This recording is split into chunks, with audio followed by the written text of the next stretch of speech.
ایمان کا سسٹم آپ خود چیک کریں. توجہ کریں میری طرف. آپ اپنے ایمان کے سسٹم کو چیک کریں. آپ بازار سے کوئی چیز لاتے ہیں تو آپ کو دکاندار کہے گا جا کر لگا کر چیک کر لینا، نہ چلی تو واپس لے آنا، اتنی گارنٹی ہے، وارنٹی ہے. ایسا ہی ہے. آپ کو ایک خزانہ ملا ہے جس کا نام ہے ایمان. کیا نام ہے؟ سارے بولیں کیا نام ہے؟ اللہ نے طریقہ بتا دیا ہے. فرمایا آؤ میں تمہارا رب تمہیں بتاتا ہوں کہ ایمان چیک کس طرح کرنا ہے.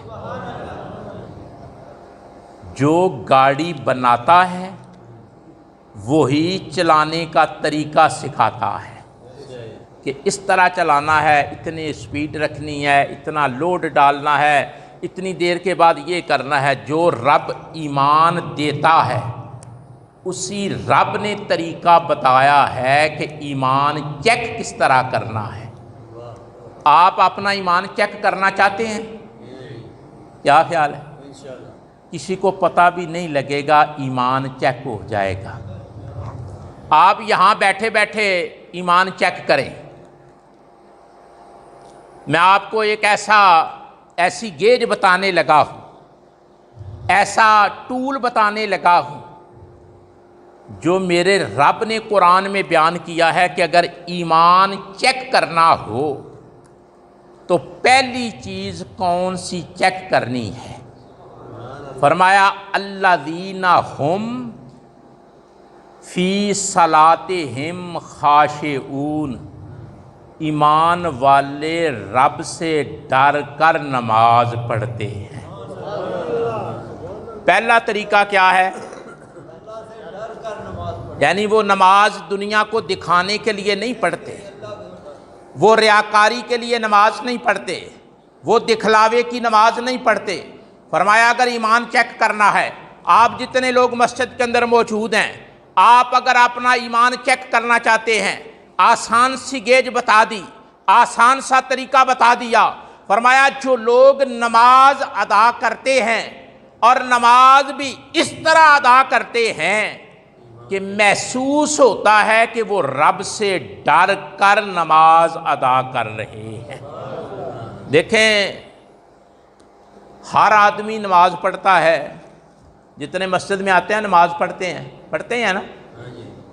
آپ ہاں نہ کیا کریں، یہ سکھانے کا ماحول ہوتا ہے. نماز پڑھتے ہیں نا، لیکن فرمایا ڈر کر نماز پڑھتے ہیں. ڈر کر کہ ان کے نماز پڑھنے کا طریقہ بتاتا ہے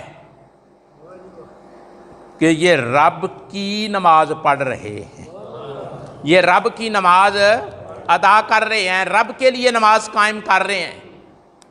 فرمایا خاشعون، خشیت ہوتی ہے ان کی نماز میں. جب وہ کھڑے ہوتے ہیں تو ان کے کھڑے ہونے کا انداز بتاتا ہے کہ یہ رب سے ڈر رہے. حضرت امی عائشہ صدیقہ بنت صدیق آپ فرماتی ہیں جب آذان ہوتی، کیا ہوتا؟ کہنے والا کہتا اللہ اکبر اللہ اکبر. مؤذن اذان دینے والا جب اذان دیتا تو حضرت عائشہ رضی اللہ تعالیٰ عنہ امی عائشہ فرماتی ہیں توجہ، جب اور حضور ہم میں بیٹھے ہوتے، بڑی توجہ سے سننے والا مسئلہ ہے. فرمایا جب اذان ہوتی اور حضور ہم میں بیٹھے ہوتے اور ہم سے دل لگی کی باتیں کر رہے ہوتے.